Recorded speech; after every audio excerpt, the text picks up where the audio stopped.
Akapoteka Sandri, mari kita bahas terkait dengan jerawat. Tapi Sandri bahasnya satu-satu dengan penanganannya satu-satu ya guys. Kali ini Sandri pengen bahas terkait dengan nodules dan kistik dulu ya. Karena ini sering sekali terjadi dan miskomunikasinya adalah terkait dengan penanganannya. Jadi ini tidak bisa lagi menggunakan kategori kosmetik atau produk-produk OTC. Ini bisa dilakukan dengan pengobatan yang obat dari luarnya itu menggunakan kategori obat ya, bukan kosmetik, dan juga menggunakan obat dari dalam ya. Ada beberapa produk-produk yang bisa kalian gunakan untuk penanganan nodules dan juga kistik ya. Tapi nanti kapan-kapan kita akan jelaskan yang di atas ini ya guys. Tapi Sandi fokus ke dua yang ini dulu. Nah, untuk keduanya ini sama-sama dibilang jerawat batu ya guys. Hanya perbedaannya terkait yang satu itu ada nanahnya, yang satu lagi itu karena sebum minyaknya yang berlebih. Terus kalau di kistik itu dia memang permukaannya lebih halus dibandingkan yang si nodule. Nah, sedangkan di beberapa referensi ini ya bisa lihat sendiri teman-teman, ini yang lebih jelasnya nodules itu seperti apa ya, jelas di atasnya, terus juga yang true cyst itu gimana, terus yang ini antara keduanya ya, combine antara keduanya.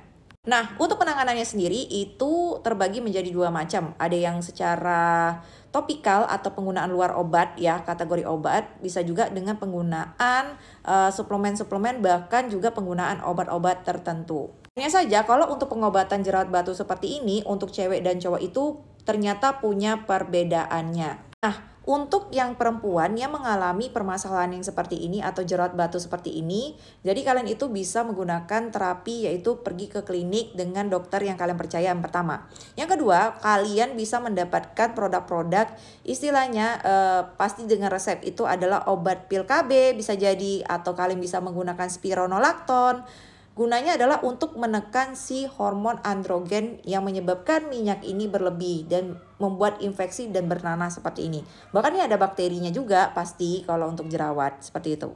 Terus kenapa dia menggunakan antibiotik? Tentu saja karena memang ada bakteri itu yang ditekan atau dihilangkan sehingga infeksi atau nanahan seperti ini tidak terjadi lagi. Nah, untuk produk-produk isotretinoin itu teman-teman harus benar-benar cek lagi kondisi darah, kondisi vitamin, kondisi semuanya. Karena memang kalau udah pakai isotretinoin atau Recuten itu kondisinya bukan sembarangan lagi ya guys. Itu benar-benar harus diperiksa.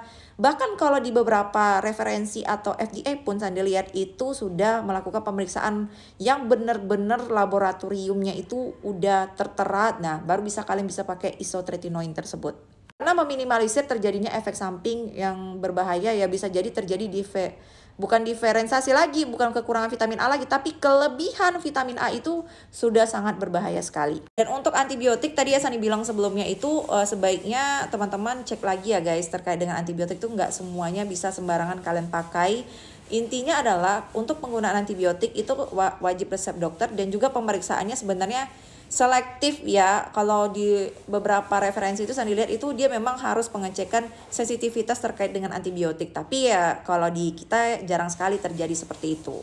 Terus untuk yang suplemen yang lebih disarankan ya untuk kalian nodules, true cystic atau pseudo cystic ini sebenarnya kalian itu harus menggunakan zinc ya guys. Itu zinc dalam bentuk suplemen atau kalian makan makanan yang mengandung zinc dan juga selenium. Nah, itu dua kandungan itu yang paling nampol untuk permasalahan jerawat batu seperti ini. Jadi, kenapa teman-teman nggak heran beberapa terapis atau beberapa dokter itu memberikan terapi zinc dan selenium untuk kalian gunakan untuk terapi jerawat batu seperti ini.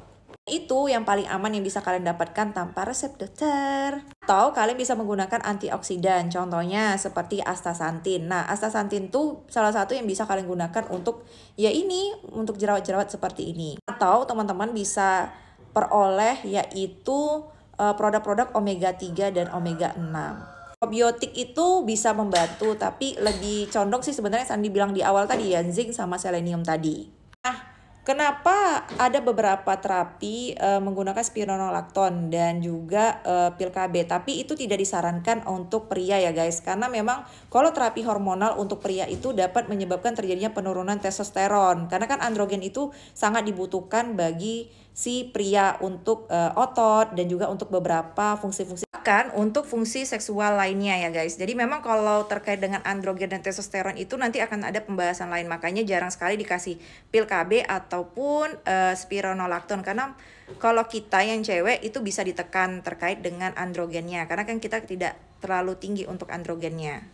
Untuk kategori topikalnya itu udah kategori obat, bukan lagi kosmetik. Jadi teman-teman bisa gunakan tretinoin atau azelaic acid atau memang yang sudah direkomendasikan oleh dokter kalian seperti itu. Tapi kalau menurut Sandri ya, lebih nampol memang untuk noodles dan kistik ini lebih ke arah minuman ya guys. Atau misalnya kalian menggunakan zinc atau menggunakan selenium ya. Tapi kalau untuk topikal, untuk OTC kosmetik itu enggak Sandri rekomendasikan untuk teman-teman semuanya. Tapi ini tergantung teman-teman ya, kembali lagi ya, yang mengalami teman-teman semuanya. Tapi kalau di Sandri lebih nampol memang dari dalam aja kalau udah kalian mengalami jerawat batu seperti ini. Nah, selain itu ada beberapa terapi tambahan yang non farmakologinya ya. Jadi kan teman-teman harus pola hidupnya gimana gitu ya, pola hidupnya makan, terus tidurnya gimana. Terus juga teman-teman harus konsumsi beberapa makanan. Misalnya kalian nggak mau nih makan makanan yang mengandung zinc atau selenium yang terlalu tinggi, kalian bisa dapetin dari makanan-makanan atau tumbuhan tuh, kalian bisa searching aja terkait dengan gizinya itu diperbaharui terkait zinc sama seleniumnya. Atau kalian bisa konsumsi beberapa makanan yang mengandung vitamin E. Dan vitamin E itu kadarnya untuk kita aja itu 15 mg per harinya. Atau makanan yang mengandung antioksidan yang tinggi. Jadi kalian bisa cari-cari aja dan searching, oke? Oke, segitu aja dari Sandri. Terima kasih buat teman-teman semuanya. Semoga bisa membantu terkait dengan penanganan ini ya guys, jerawat-jerawat batu ini. Dan semoga teman-teman bisa paham terkait dengan penjelasan Sandri. Kalau ada pertanyaan lagi boleh di kolom komentar, atau bentuk produknya kalian bisa cari sendiri. Yang penting sudah BPOM dan terregistrasi. Terima kasih. Salam buat Sandri.